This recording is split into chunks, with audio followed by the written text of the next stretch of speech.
एक बड़ी पुरानी कहावत है, कहते हैं जब दरवाजे पर बारात खड़ी हो तब कुआं खोदने की कोशिश कर रहा है अमेरिका। अचानक से अब क्वाड के नेताओं के साथ बैठक होगी। 24 जुलाई से हिंद प्रशांत क्षेत्र का दौरा करेंगे एंथनी ब्लिंकन। अचानक से अब क्वाड की याद आई है, जानेंगे क्या चल रहा है यहाँ पे। तो वहीं दूसरी तरफ इजरायलियों तुम्हारा वेलकम फ्रांस में नहीं है। इजराइल के खिलाफ फ्रांस में बवाल, और इस बीच भारत ने फ्रांस भेजा है अपना K9। जियोपॉलिटिक्स में बहुत कुछ चल रहा है, हमेशा की तरह जानने को मिलेगा बहुत कुछ। आइए जानते हैं इन खबरों को विस्तार से। अमेरिकी विदेश मंत्री एंथनी ब्लिंकन 24 जुलाई से 3 अगस्त तक हिंद प्रशांत क्षेत्र का दौरा करेंगे। इस दौरान वो Vietnam, Laos, Japan, Philippines, Singapore और मंगोलिया की यात्रा पर रहेंगे। पदभार संभालने के बाद ये उनकी हिंद प्रशांत क्षेत्र की अपनी 18वीं यात्रा होगी। ब्लिंकन की इंडो पैसिफिक क्षेत्र की यात्रा अमेरिकी राष्ट्रपति जो बाइडेन के दोबारा चुनाव न लड़ने के घोषणा के बाद होगी, जिसका ऐलान बाइडेन ने रविवार को ही किया था। अपनी जापान यात्रा के दौरान ब्लिंकन टोक्यो में अपने ऑस्ट्रेलियाई और भारतीय और जापानी समकक्षों के साथ क्वाड विदेश मंत्रियों की बैठक में भाग लेंगे। सभी नेता क्षेत्रीय समृद्धि और स्थिरता के लिए अपनी सामूहिक प्रतिबद्धता की पुष्टि करेंगे। इसके साथ ही चारों देशों के बीच चर्चा होगी कि भारत प्रशांत क्षेत्र के लिए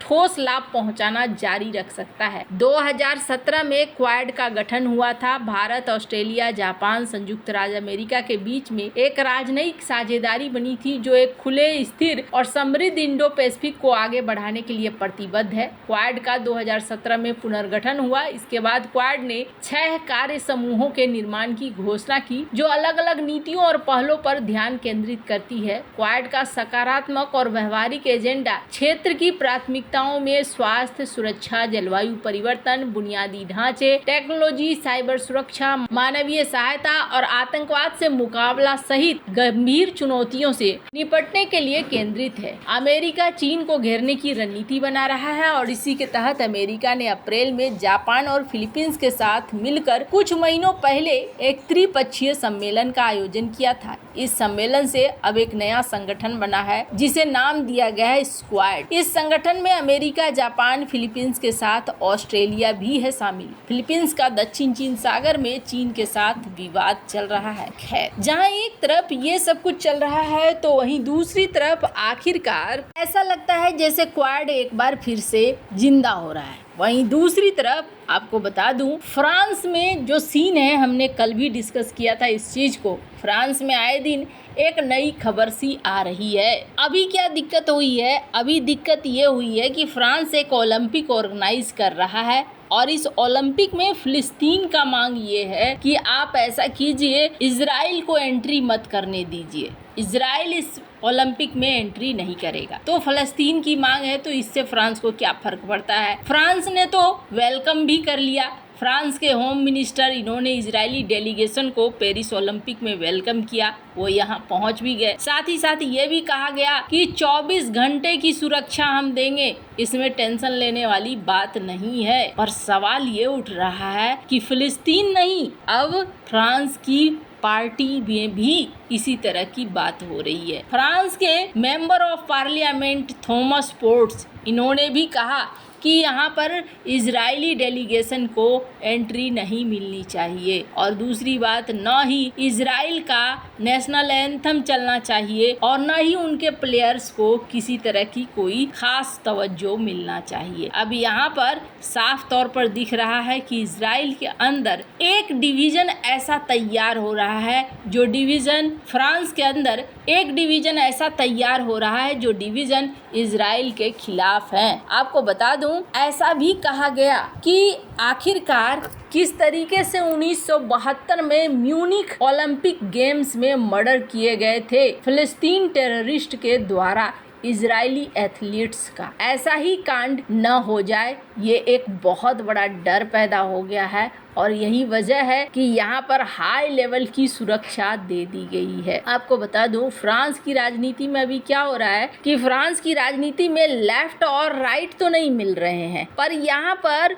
सेंटर लेफ्ट यानी कि मैक्रोन और राइट की पार्टियों के मिलने के चांसेस बहुत ज़्यादा हो रहे हैं। अगर ऐसा होता है तो कई सारे नियम और कानून आप देखेंगे जो थोड़ा कड़े होते हुए दिखेंगे और ये जो पूरा प्रेशर है वो प्रेशर भी हटता हुआ दिखेगा। पर फिलहाल फ्रांस पहले जैसा फ्रांस नहीं रह गया है। फ्रांस में काफी हद तक बदलाव आ चुका है और फ्रांस को आने वाले समय में और भी बदलाव देखने होंगे। जहां एक तरफ फ्रांस के ओलंपिक में पहले ही टेंशन बनी हुई है कि फ्रांस का ओलंपिक सुरक्षित होगा या नहीं होगा। फ्रांस ने कई देशों के साथ मांग भी की है और भारत ने भी फ्रांस की मदद करने के लिए अपनी K9 की टीम को भी भेजा है भारत ने। अब ये K9 की टीम क्या है, K9 स्क्वाड जिसे कहते हैं, ये पहली बार ओलंपिक की सुरक्षा में तैनात हो रही है।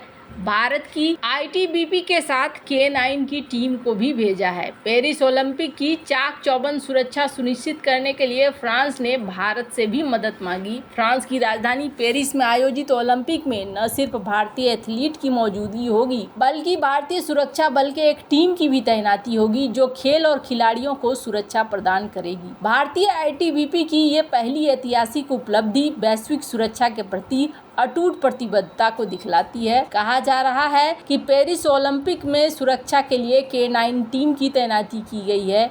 ITBP की K9 यूनिट में बेल्जियन मेलिनोइस, लेब्राडोर और अन्य लोकल ब्रीड्स के कुत्ते शामिल हैं जो खास तौर पर विस्फोटक, गोला बारूद और ड्रग्स का पता लगाने में माहिर हैं। कहा जा रहा है कि फ्रांस की सरकार के अनुरोध पर खास K9 टीम को पेरिस ओलंपिक 2024 में अहम एंटी सबोटेज ड्यूटी के लिए तैनात किया गया है। भारतीय CAPF के लिए ये पहली ऐतिहासिक उपलब्धि वैश्विक सुरक्षा के प्रति हमारी अटूट प्रतिबद्धता को दिखलाती है। फ्रांस के पेरिस में CAPF के सेंट्रल रिजर्व पुलिस फोर्स, सशस्त्र सीमा बल, Indo Tibet border police, national security guard और असम राइफल्स के जवानों की तैनाती होगी। इनमें ITBP के K9 टीम भी शामिल है। ये 10 भारतीय K9 टीमें अलग अलग ओलंपिक स्थलों पर सूंघने और गश्त करने का काम करेंगी। इसके लिए 10 हफ्ते की स्पेशल ट्रेनिंग भी दी गई है। फ्रांस में भारतीय राजदूत जावेद अशरफ ने बताया है कि आगामी ओलंपिक की सुरक्षा में मदद के लिए